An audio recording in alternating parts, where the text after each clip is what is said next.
guests and colleagues. My name is Mary Haworth and I am delighted to welcome you all to graduation. I have a few announcements to make before we begin so that you can relax and enjoy the ceremony. Graduands, an easy job to start with. Please check that your seat number matches the number on your ticket because you'll be called to the stage in this order. If you discover that these do not match, our team of stewards can help you locate the correct seat. At the appropriate time, you'll be invited by the stewards to stand and to make your way to the foot of the stairs, ready to head up the stairs and across the stage. All very straightforward.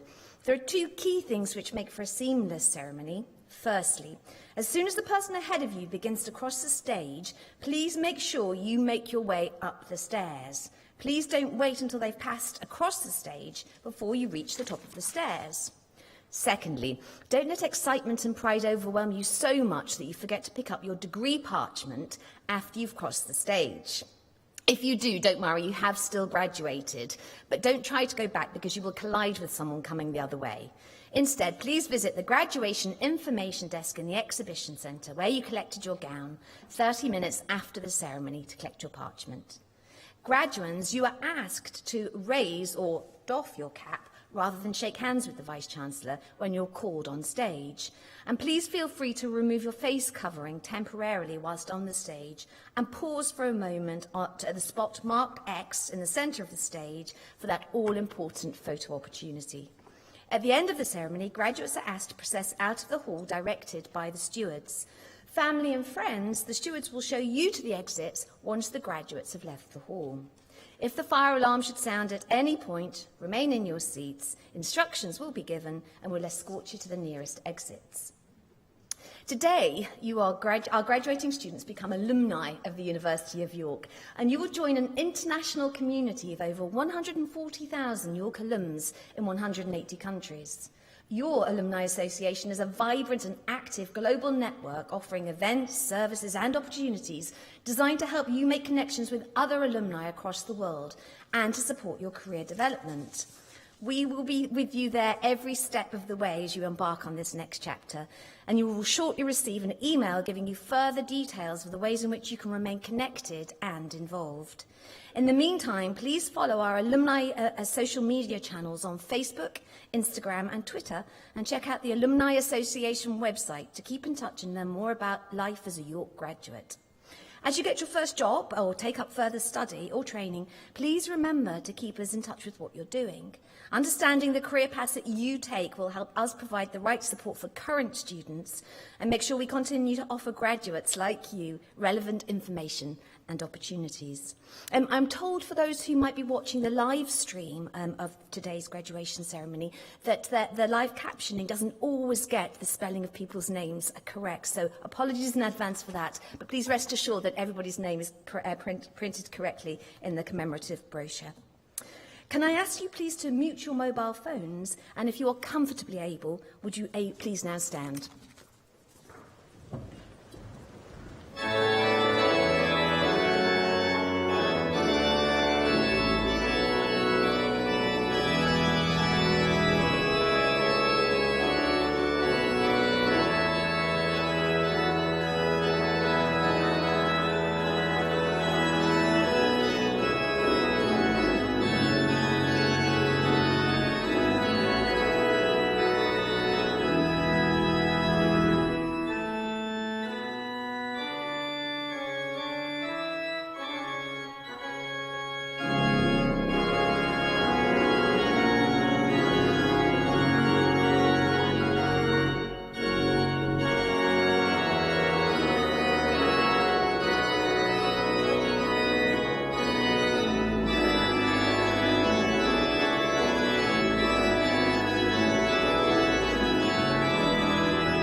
I declare this congregation open for the conferment of awards upon all graduates. Please be seated.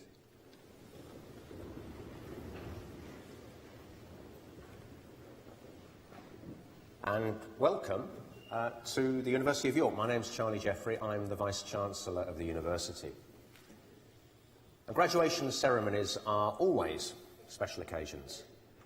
They're a celebration of our graduates' achievements, and they're a moment of transition with all the excitement and anticipation that comes with our graduates moving on to the next things in their lives. They're also something else this year. This is our first in-person graduation series for 2 years. Those last 2 years have been among the most extraordinary we will experience in our lifetimes. COVID has had such far-reaching impacts on our health, our economies, our societies. And amid that, we have seen unprecedented disruption to the operation of the university, as have our graduands in their studies. It's therefore all the more a moment of celebration to be in this hall in person with our graduates today, even with the masks, the tests, and all the precautions we've had to get used to. And we're so delighted that friends and family of our graduates can also be with us in person to witness this ceremony and to join in our celebrations today. You are all very, very welcome. Now, sadly, some of our graduands can't be here today, given the difficulties of international travel. Others have had the bad luck to test positive just at the wrong moment. They too are in our thoughts, and we will, of course, invite them all to a graduation celebration at a point when they're able to attend. I'll reflect more towards the end of the ceremony on the challenges we all, but especially you, our graduands, have had to face over the last 2 years. But now we move into the main part of the ceremony. And with that, and through the power vested in me by the University of York, I have great pleasure in conferring awards on all graduands listed for this ceremony in the graduation programme.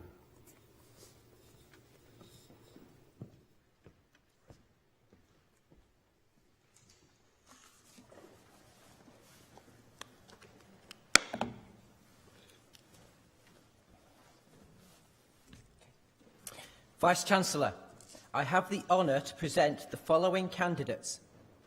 For the degree of Doctor of Philosophy in Economics, for research in Essays in the Economics of Social Capital and Institutions, Victor Gould Codeshera.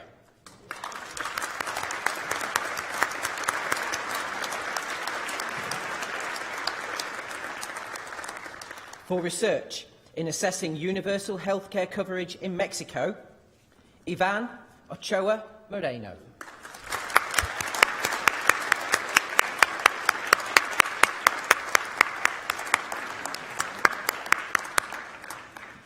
For the degree of Master of Science in Development Economics and Emerging Markets, Yushuan Tao.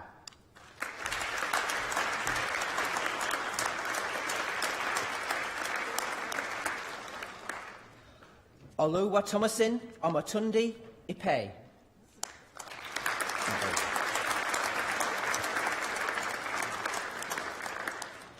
Pei Wen Yu.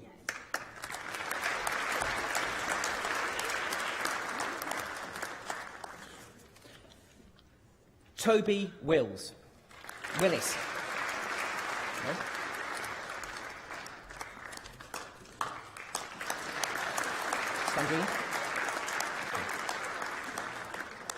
Sandrine Serene Adarian.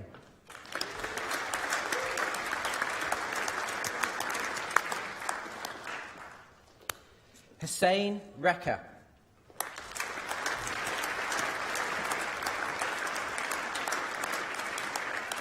Anna Udina.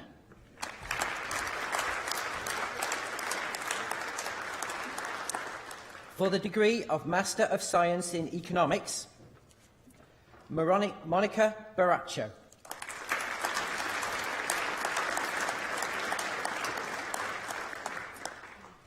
Yuan Hong.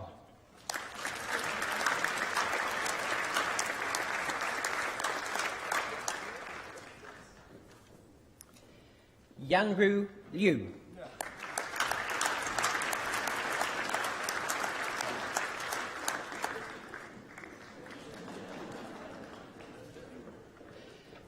Lewis Manning.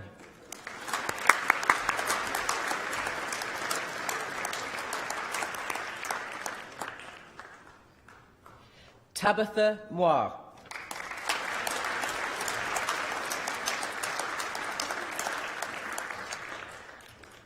Aaron Rogers.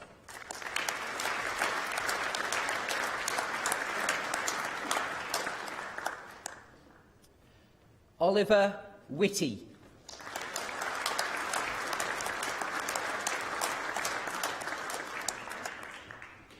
Zhenbang Liu.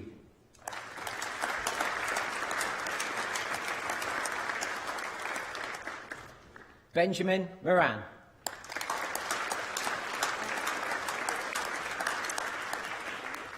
For the degree of Master of Science in Economics and Public Policy, Yuao Huang.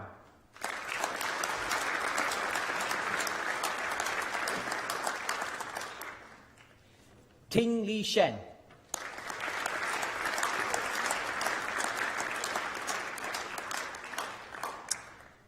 Caleb Ciro Smith.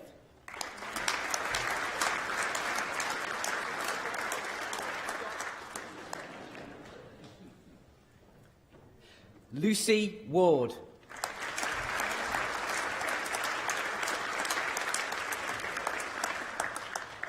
For the degree of Master of Science in Finance, Alexander Lawson.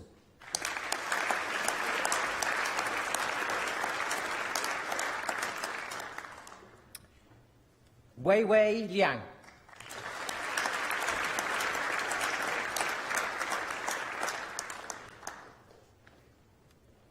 Chris Orange.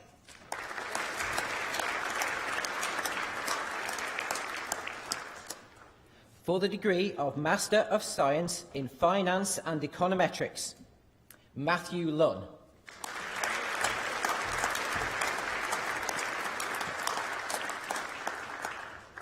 For the degree of Master of Science in Health Economics, 31? Okay. Gian Armand.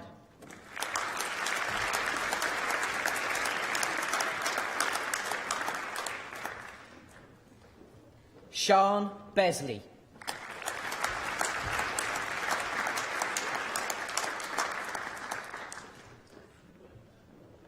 Sean Bissell O'Sullivan.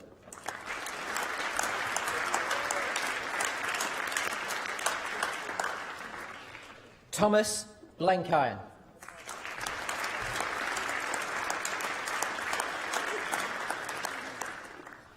Georgina Cotterill.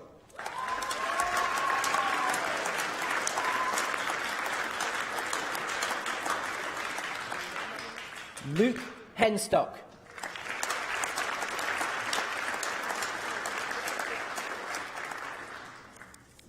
Rebecca Jones.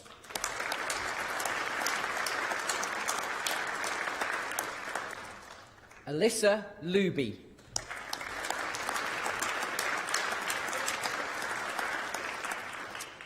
Rachel MacDonald.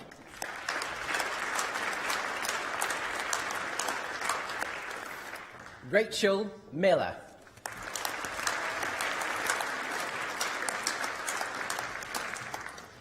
Kate Malloy.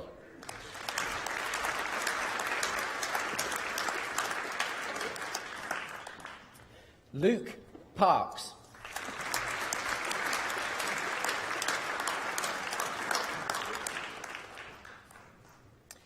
Janvi Hitesh Palmer.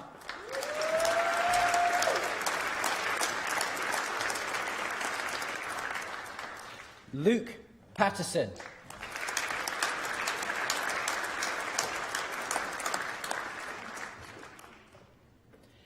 Tai Han Fung.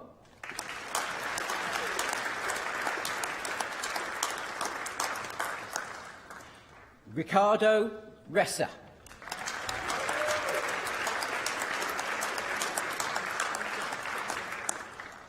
Melody Russell.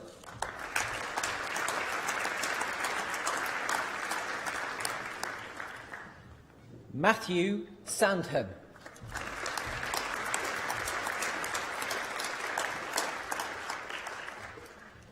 Jack Sherry.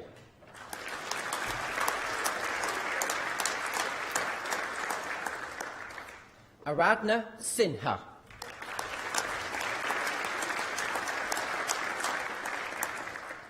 Ryan Stevens.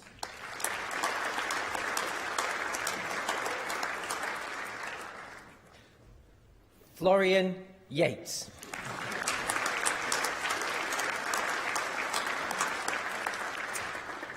For the degree of Master of Science in Project Analysis, Finance and Investment, George Ackland.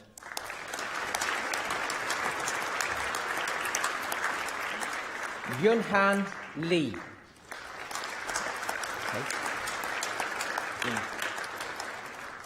Winnie Nalumwi.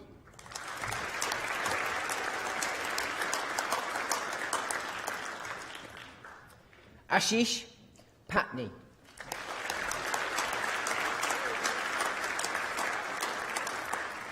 Connor Sloan.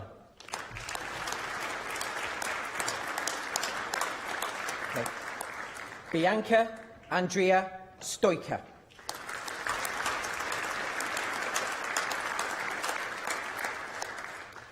Jingyi Tan.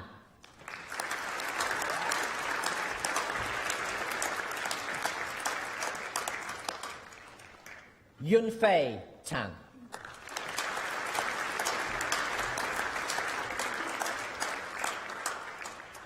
For the degree of Bachelor of Science in Economics, Thomas Borden.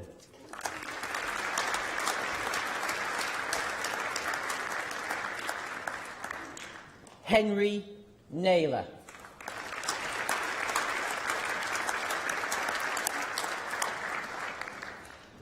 Michael Oxlade.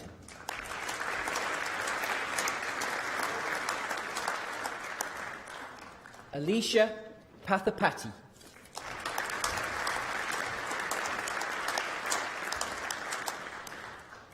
Vedant Rungta.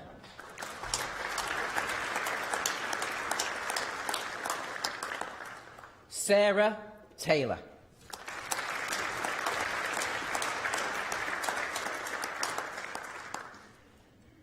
For the degree of Bachelor of Science in Economics and Finance, Alexander Reynolds.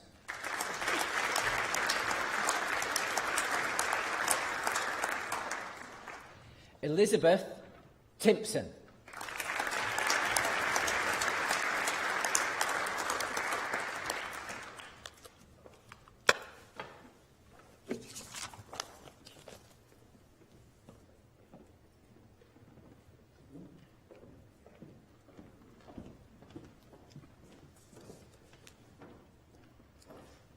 Vice-Chancellor, I have the honour to present the following candidates.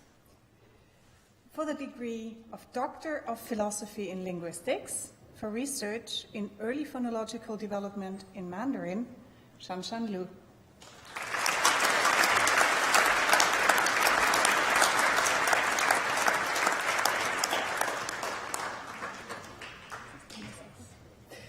For the degree of Master of Arts in Linguistics, Thomas Edwards.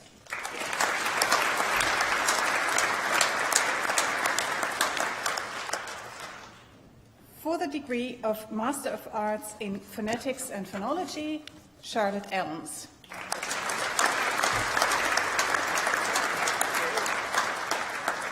Emily Kiff.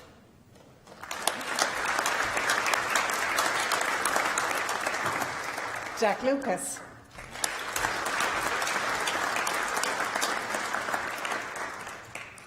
Rachel Maloney.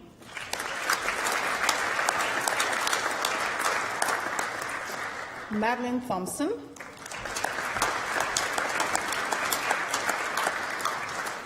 For the degree of Master of Arts in Psycholinguistics, Stephanie Carter.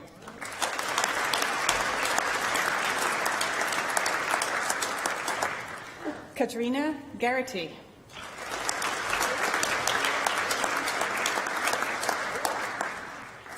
Melissa Scorer.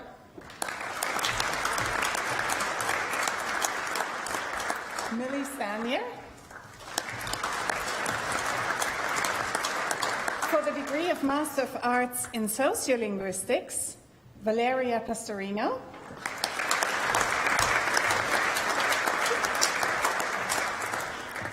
For the degree of Master of Arts in Forensic Speech Science, Jonathan Banks.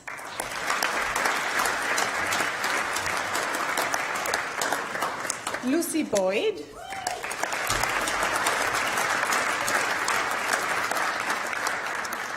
Owen Dearman.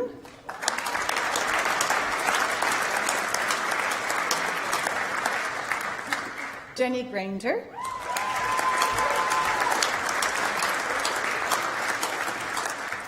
Tyler Lokman.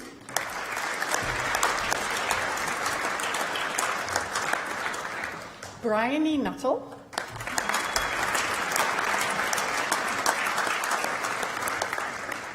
Niall Scruton.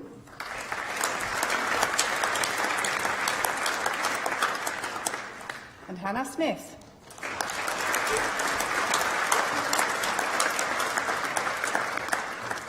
For the degree of Postgraduate Diploma in Forensic Speech Science, Alexandra Delaney.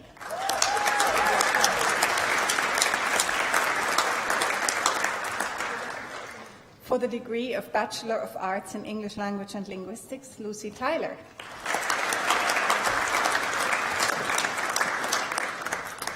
For the degree of Bachelor of Arts in Italian and Spanish Language with a year abroad, Leah Scott.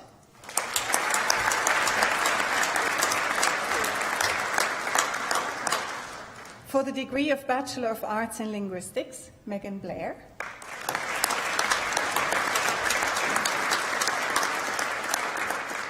And for the degree of Bachelor of Arts in Linguistics with German, Emilia Barbagallo.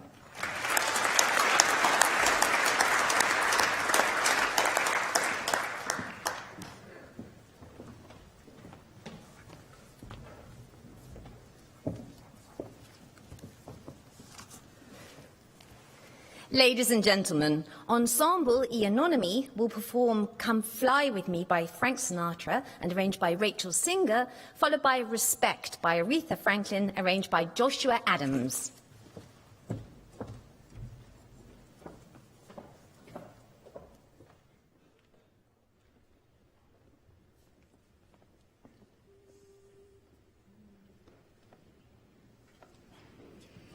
Come fly with me, let's fly away. Let's fly away.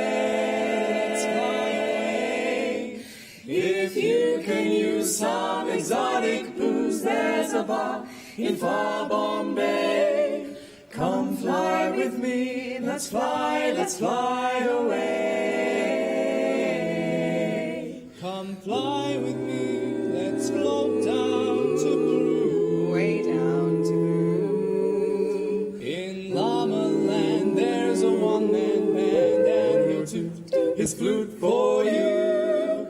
Come fly with me, let's take off in the blue. Fly me to the moon and let me play among the stars. Let me see what spring is like on Jupiter and Mars. In other words,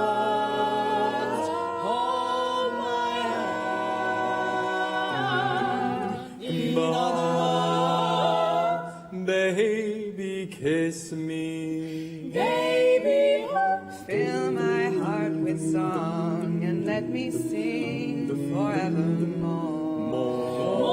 You are all I long for, all I worship and adore.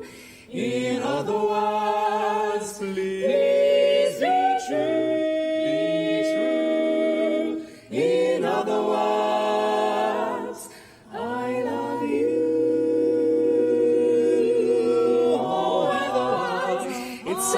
such a lovely day. Oh, just say the word and we'll beat those birds down to Acapulco Bay. And it's perfect for a flying honeymoon, they say. Come on, fly with me, come fly, let's fly. Fly, let's fly away.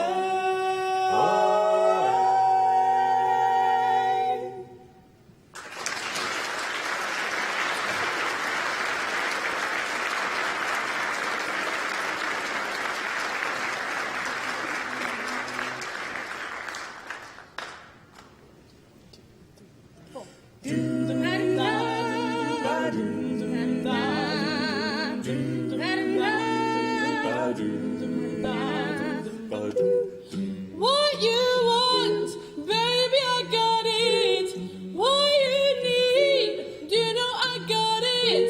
All I'm asking is for a little respect when you come home. Hey, baby, when you get home, just a little bit, mister, just a little bit. I ain't gonna do you wrong. Why you gonna? Ain't gonna do you wrong, 'cause I don't wanna.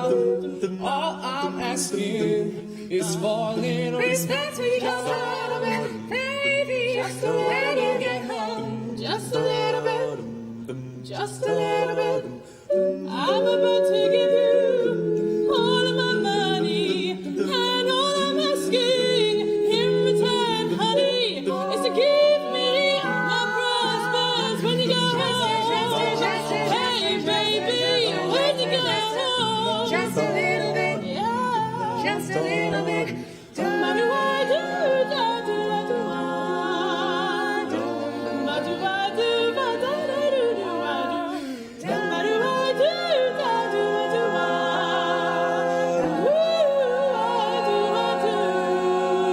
do your kisses sweeter than honey, and guess what? So is my money. All I want you to do for me is give it to me when you get home, yeah, baby. Leave it to me when you get home now. Just a little bit. R-E-S-P-C-T. Find out what it means to me. R-E-S-P-C-T. Take care of TCB.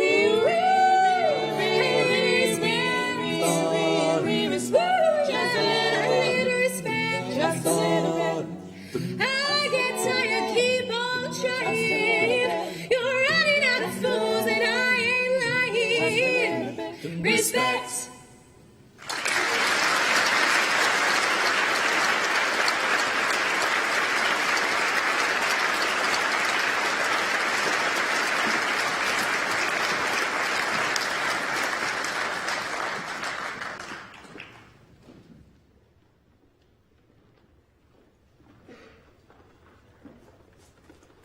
Vice-Chancellor, I have the honour to present the following candidates. For the degree of Masters of Laws in Art Law, Charlotte Chambers Farrer.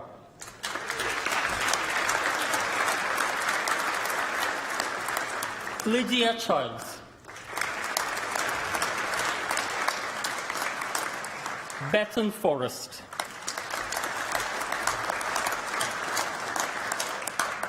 Amber Morgan.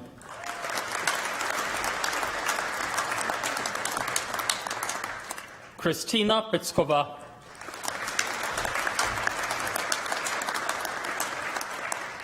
Ben Stevenson.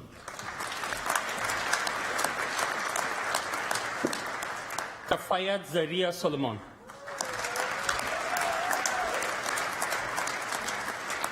Dimitra Antonio.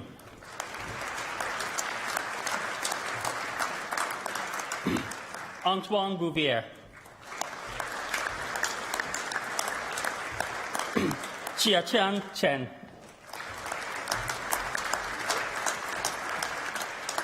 Meher.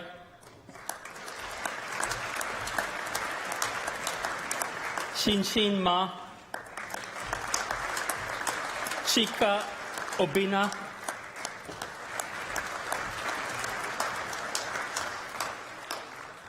Daniel Owen.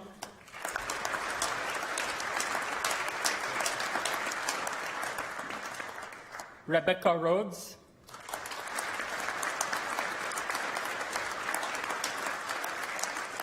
Muteb Talib,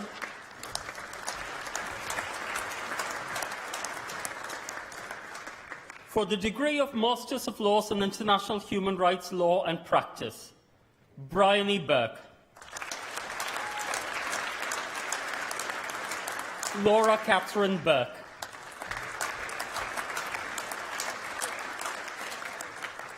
Eleanor Davies, Zach Denman, Natalia Dominica, Charlotte Gear,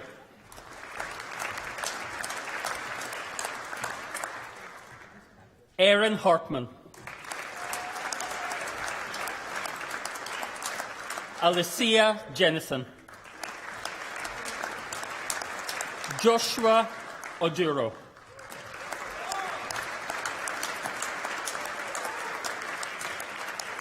Rianne Smith-Price, Chelsea Sultan, Matty Walsh, for the degree of Master of Laws in Law, Leon Al-Fayada,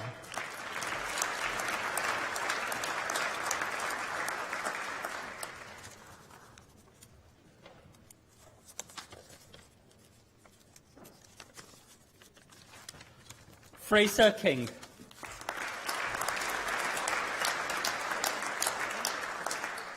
Simon Lovett,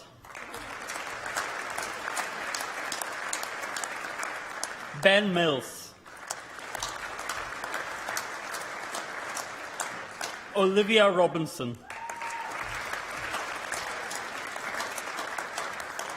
for the degree of Master of Laws in Legal and Political Theory, Henrietta Catley,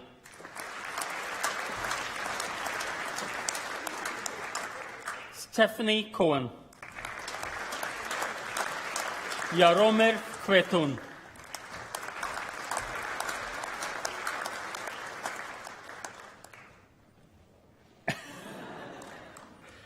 Alexander Tant Brown,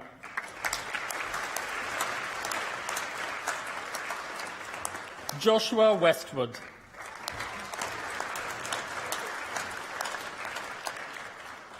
for the degree of Bachelor of Laws in Law, Zainab Aisha Ahmed,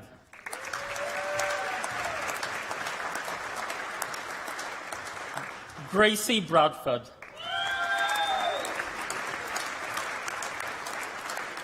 Aidan Ferguson, Luke Horsley,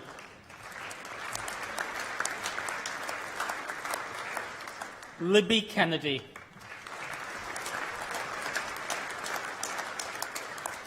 Ella King, Robert Randall,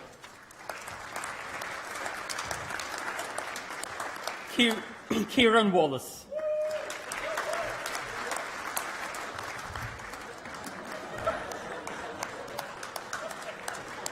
Vidisha Mishra,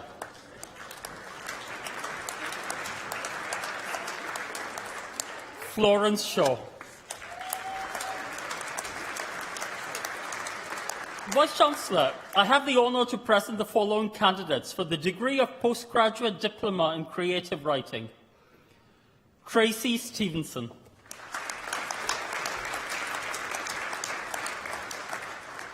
for the degree of Postgraduate Diploma in Parish Church Studies, History, Heritage and Fabric, Teresa Britt,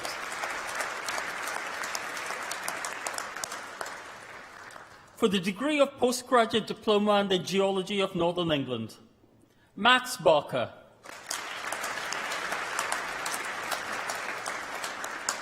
Rebecca Buckley, Brian Moss,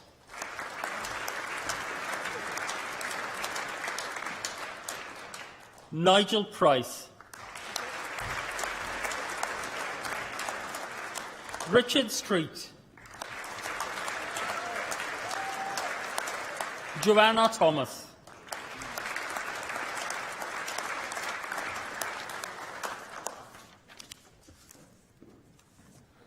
Vice-Chancellor, I have the honour to present the following candidate for the degree of Master of Science and Health Economics, Ibokun Abegunde.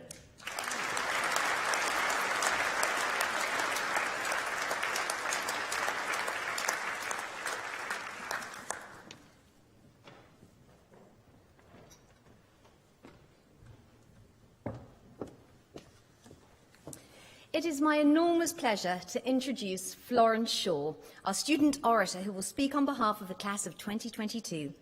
Our student orators have been invited to speak in recognition of their hard work on behalf of the student community and commitment to their studies. Our speakers have both pursued the most enriching experience they could during their time at York, as well as giving back to their community. On behalf of the class of 2022, I give you Florence Shaw.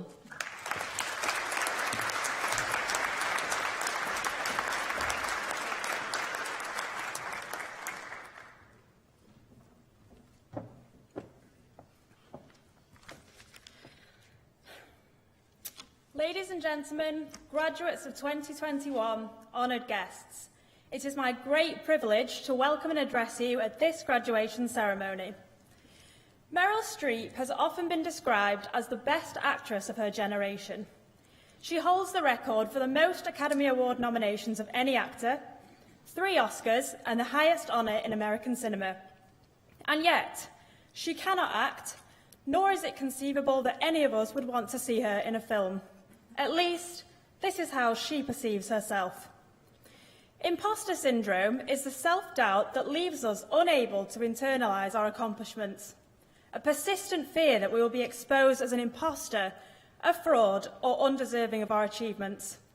It is the reason why great talents like Meryl Streep and even Albert Einstein come to doubt their own life work, and the reason I never would have imagined that I would be standing in front of you today.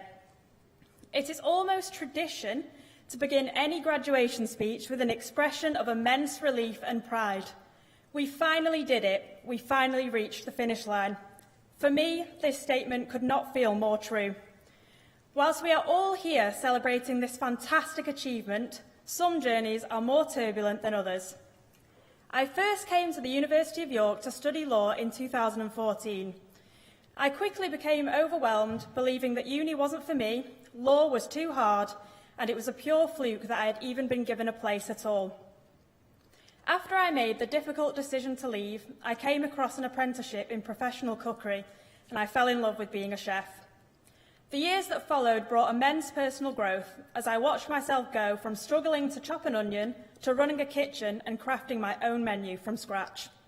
It was then that I began to realise how capable I really was, and in 2017 I reapplied to study law. In the weeks before I was due to start, the doubts began to creep in again. I was ready each day to send an email to admissions explaining my change of heart. And even after making it through the first few months, I still felt like I had wasted so much time, and that being a dropout or a mature student made me somehow undeserving of any opportunities that came my way. It turns out that my own personal journey gave me experiences that were key to accessing some amazing opportunities, from becoming a student ambassador to living in Singapore for a year as part of the Global Exchange Programme. The things that I had previously thought to be a disadvantage became invaluable when showing prospective students that not everybody follows the same path in life, and this is okay. I am grateful to the University of York for giving me a second chance, for accepting their students based on factors that go beyond grades, and showing me that taking an unconventional path does not limit your opportunities. I recently accepted a place on a graduate scheme, and again the same familiar feeling reared its ugly head. 1 week into my new role, we were invited to attend a talk about imposter syndrome. I was in disbelief when a partner of the firm began describing experiences identical to the way I had felt so many times, despite her incredible success. Talking about this showed me that even those who appear the most confident, the most successful in the room, have struggled with imposter syndrome at some point in their lives. And all too often, we find ourselves comparing our own lives to those around us, usually to our own detriment. We would all be remiss not to take this opportunity to thank our biggest supporters, family, friends, those here with us today, those who could not be here, and those who never stopped believing in our abilities, even when we didn't believe in them ourselves. If the past decade has taught me anything, it is that self-doubt has the potential to rob us of what we are truly capable of. It did not get us where we are today, nor should we let it determine where we go from here. Congratulations, class of 2021, and remember, you all deserve to be here.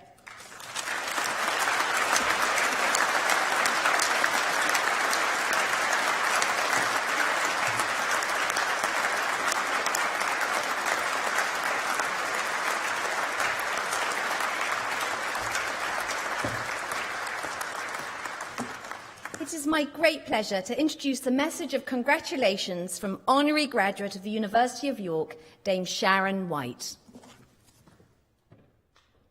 Hi, I'm Sharon White and I'm Chairman of the John Lewis Partnership, which owns Waitrose and John Lewis. I'm also privileged to be an Honorary Doctor of the University of York. I wanted to say an enormous congratulations on your graduation. Many, many, many congratulations on your success, particularly with all the trauma and challenges of studying during COVID. I'm sure with both all the sort of anxiety of COVID itself, but also the sort of roller coaster of face-to-face and online teaching. You've made it, you've reached the finish line, and that's something hugely to be celebrated. What is so fantastic about the University of York, and it's a pleasure for me to have this association with the university, is the focus on social purpose. And it's something that also sits right at the heart of the business that I run, the John Lewis Partnership, which is very much centred on people and the importance of work and the importance of social mobility. I'm sure you'll be thinking about what happens next after university. Perhaps some of you will be staying on to study further. Others of you perhaps thinking about the world of work. And I hope and confident that the focus on purpose, on meaning, on doing good, making a difference, particularly at this time when so much is changing in our world. The labour market is changing. All our expectations about what we want from life and work have changed so dramatically during COVID. I wish you every success and all the best in finding work that feels as much like a vocation and a pleasure as it does like a piece of employment. So many congratulations again, and I hope you have great fun celebrating.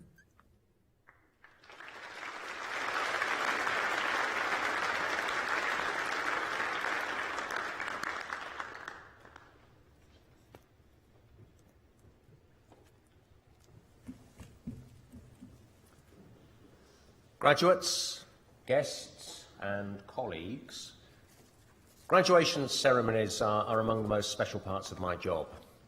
They mark the creativity, the energy, the passion, the sheer hard work that you, our graduates, have put into your studies. I've just had the privilege of being the first person to congratulate each graduand as they became a graduate. And I can now be the first person too to tell you how proud the university is of you. And I'm sure your supporters, family and friends agree. So I ask them, along with my colleagues, to applaud you, our new graduates.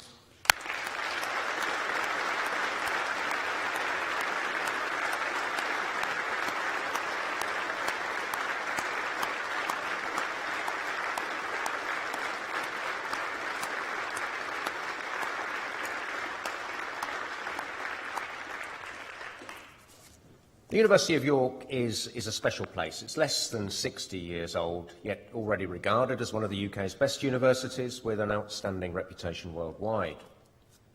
All the measures we routinely use on quality of teaching, excellence, of research, prospects of graduates, impact on the economy, they all confirm that strength, that reputation, that quality. But there's more to it than that. Our work is underpinned by powerful values. Our founders set up this university for public good.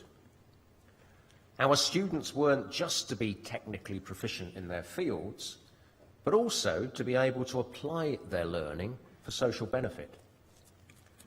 We were to care, I quote, more than almost anything else about ensuring access to university education for those who had previously not had the opportunity. And our research was intended not just to open up new knowledge, but also to apply that knowledge with and through its students for, I quote again, the amelioration of human life and conditions, or, to put it another way, for public good. These values were, I think, captured quite wonderfully in the message of congratulations to you we just heard from Dame Sharon White. I said at the opening of the ceremony I'd give some further reflections on the challenges we've all faced over the last 2 years. I think our values, our commitment to public good at the University of York, have been vital in the way that we have responded to those challenges. You may remember that a little less than 2 years ago, we were the #1 item on the news, the centre of national and international attention when York saw the first confirmed COVID cases in the UK, one of them a student of ours. Little did we know, amid the media maelstrom at the time, that this was just a prelude. Since then, COVID has taken a horrifying toll. We've seen over 5.5 million deaths worldwide, more than 150,000 in this country. Many millions more have been ill, many of them badly so. Our economies have been severely disrupted. We've endured so many restrictions on our social interaction. Little did we know all that 2 years ago when we had those first cases in York. But there was something in that experience in late January 2020 that set a tone which has endured. Now let me pick out some recollections from our first encounter with COVID in January 2020. First and foremost, there was an extraordinary sense of shared purpose that arose immediately across the university community. Even though things were uncertain, nobody knew much about COVID at the time. Even though things were uncertain, students, staff, people across the city came together. It was heartening, for example, to see Samara Jones, the then president of our Students' Union, on the front steps of the university before the amassed TV cameras and a frenzied and slightly panicky pack of journalists, basically saying, "You lot keep calm, we've got this." And when we set up a call centre to deal with all the many anxious inquiries that came our way, we had more volunteers from among our staff to take those calls than you could shake a stick at. They understood the anxiety that people felt, and they responded with understanding and compassion. And when a tiny minority in the city resorted to stereotypes and scapegoating about the initial source of the virus, the response in the university and across the city was emphatic. We are not having that here. That is not allowed. Instead, the city rallied round. We worked from the off with the City Council, with the local NHS, with York St John University just down the road to manage that uncertain situation. And that set a tone which has persisted and has been a tremendous asset for the city over the last 2 years. Those responses, shared purpose, compassion, solidarity, collaboration, became emblems of this university's COVID response. Let me pick out a few examples concerning both students and staff, and I'll dwell first on my colleagues and the combination of dedication, hard work and creativity that they have applied to teaching and to supporting our students over the last 2 years. At times we had to shift teaching and support services fully online. At others we could only do some things in person. Only recently have we been able to move generally to in-person activity. As government guidance shifted on several occasions, my colleagues, lecturers, timetablers, technicians, cleaners, have had to adapt again and again and again. That has, to be frank, been a strain, especially when it was combined with working from home, especially in periods when many had homeschooling to contend with too. I think the shared professional commitment to our students through all of this has been extraordinary. What has also been extraordinary is how all this has been accompanied by continuing outstanding research achievement. Colleagues found the time and the inventiveness to continue with their research. Just look at all the great stories on our website. And of course, some of that research in all parts of the university has been focused on COVID and its effects. What a confirmation our response to the pandemic has been of the value of universities and of the expertise they contain to our society.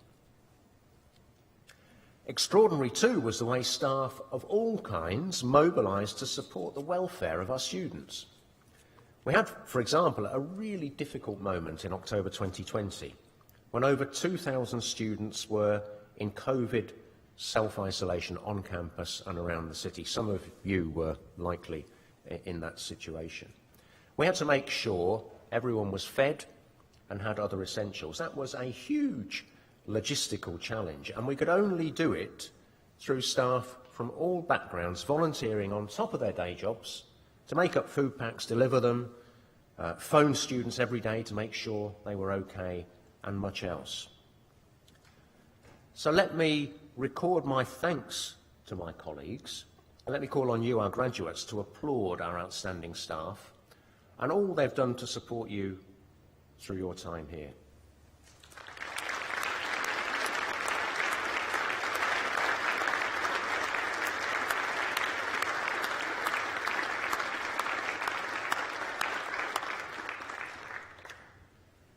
Another big part of our COVID response concerns our students.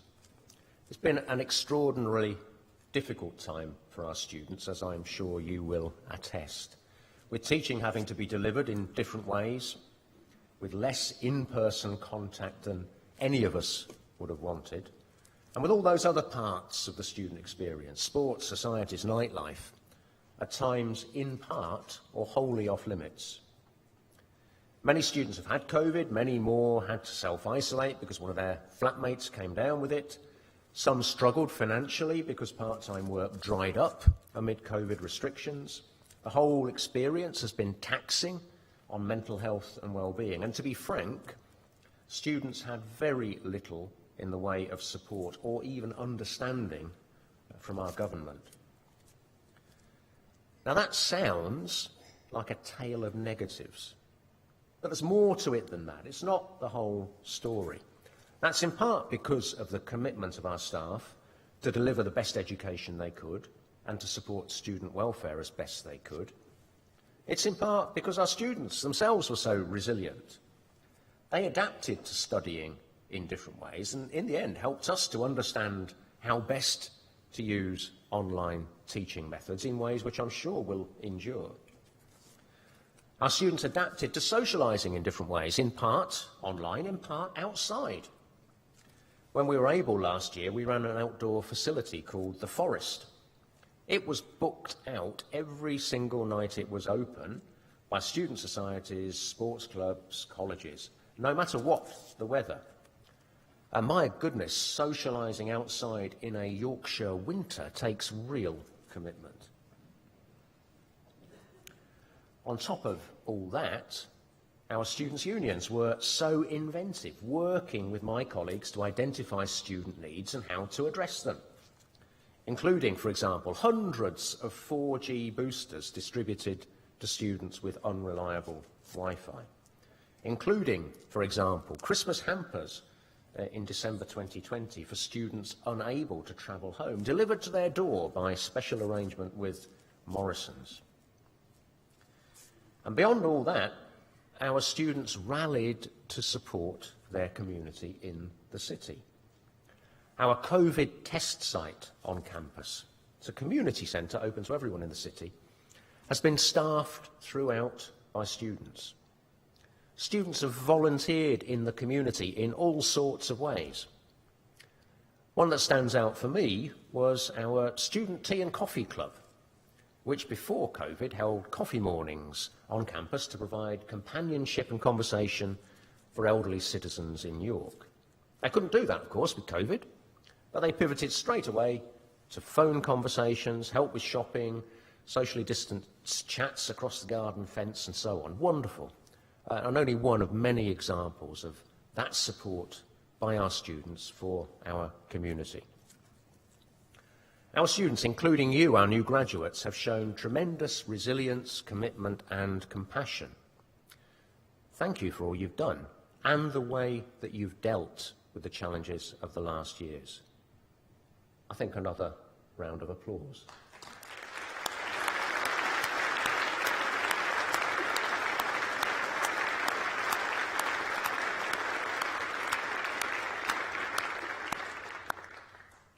And I noticed as many of you were walking across the stage earlier, you paused, you looked up to where your family was, you did various sort of family-style signals. I'm not sure what the press-ups were about, but you know, I'm sure it was meaningful in some way. But you were saying something to your family and friends, and I suspect that they have been pretty extraordinary in this period too, helping you.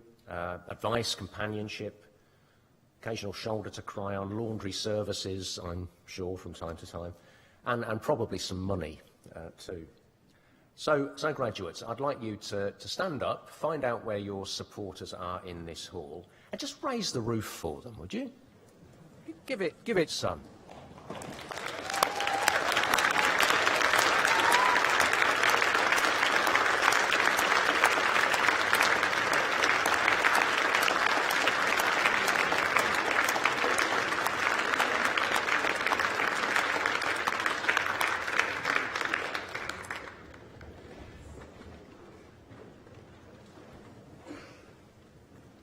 Thank you for that.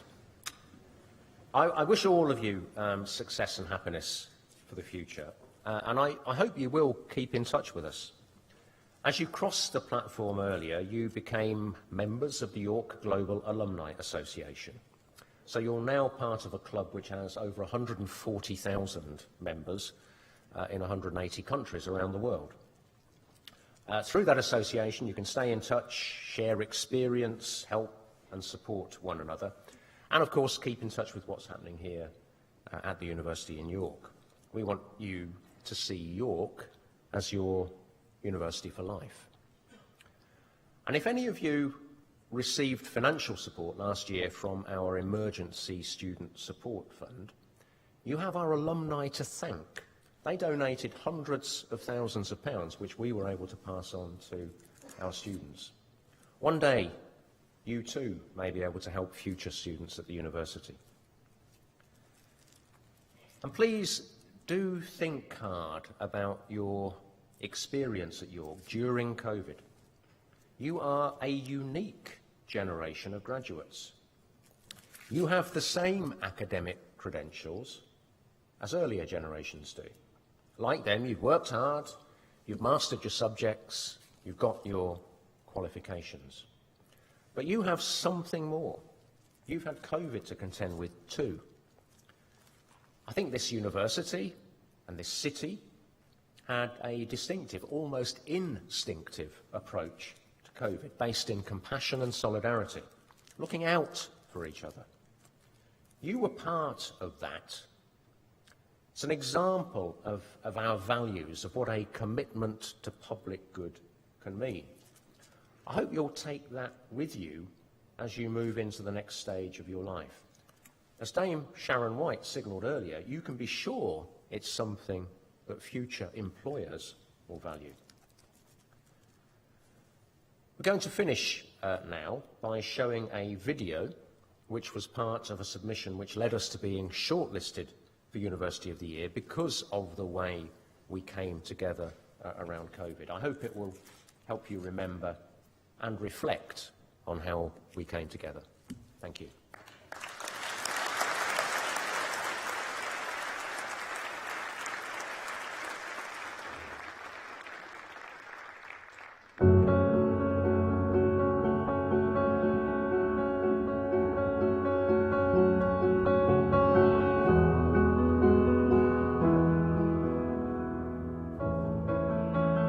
A student at the University of York is one of the 2 Chinese citizens who have tested positive for the coronavirus in the UK. So this statement from Public Health England confirming the killer virus here had been staying in York. Coronavirus is a student at the University of York. My Kemp from our newsroom begin. When the first case in the UK was discovered here in York, I was visiting one of our partner universities, Maastricht in the Netherlands. Being the first case, there was obviously no script for us to follow. At the same time as having the world's media looking at us, everybody was here. We brought together a contingency group, medical experts, others who could help us think through the issues that we might face, and we worked from the outset with the City Council and the other educational institutions in the city. Well, we knew very little about the virus at the time, and our overriding concern was to keep people safe and to give them the reassurance that we could, and to prepare for what followed, what became probably the most challenging year the university has ever faced.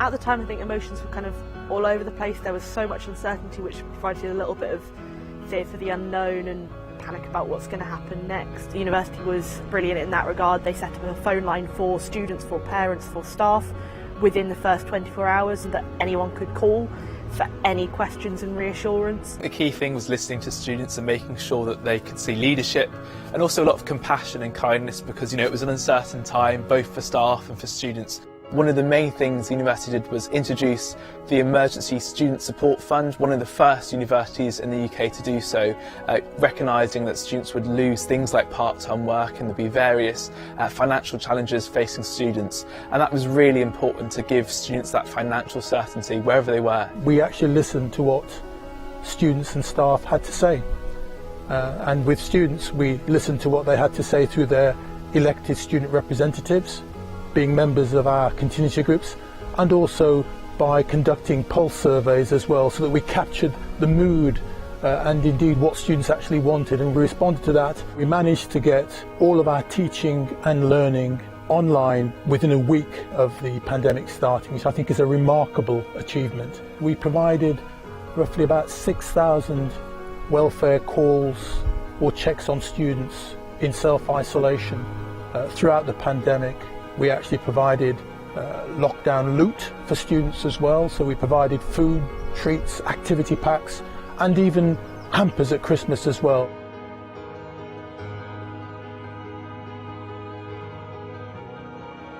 So clearly we would expect the university to step into the knowledge space and provide a greater, deeper understanding of the virus. However, the University of York went much further than that. It engaged communities, it's provided open access to equipment and facilities and space. It provided us with leadership and support and was very much a partner in dealing with the impacts of the pandemic on this city.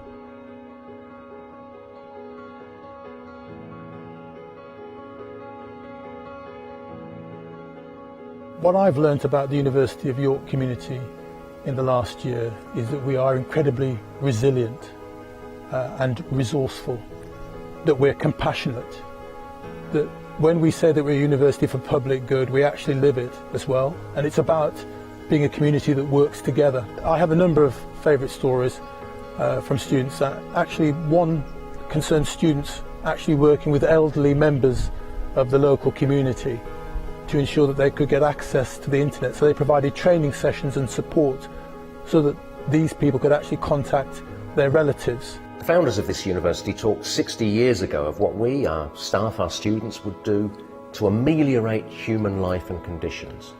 What a sense of purpose for a university to have, and my goodness, how much it has been our compass over the last year. That's what defines the University of York.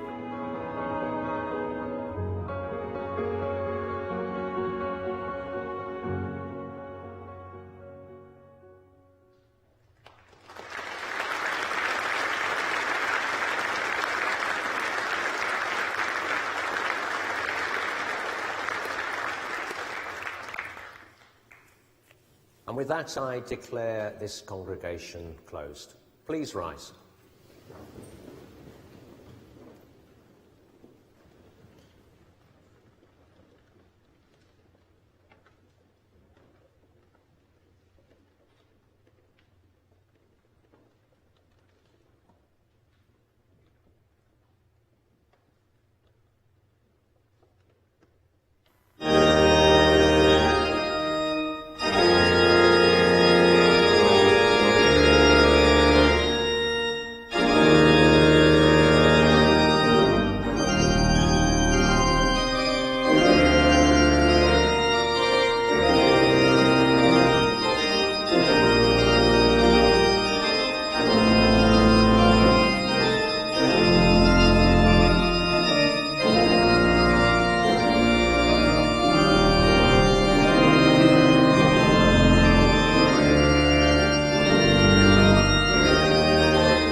We're really excited about welcoming you to our graduation ceremonies.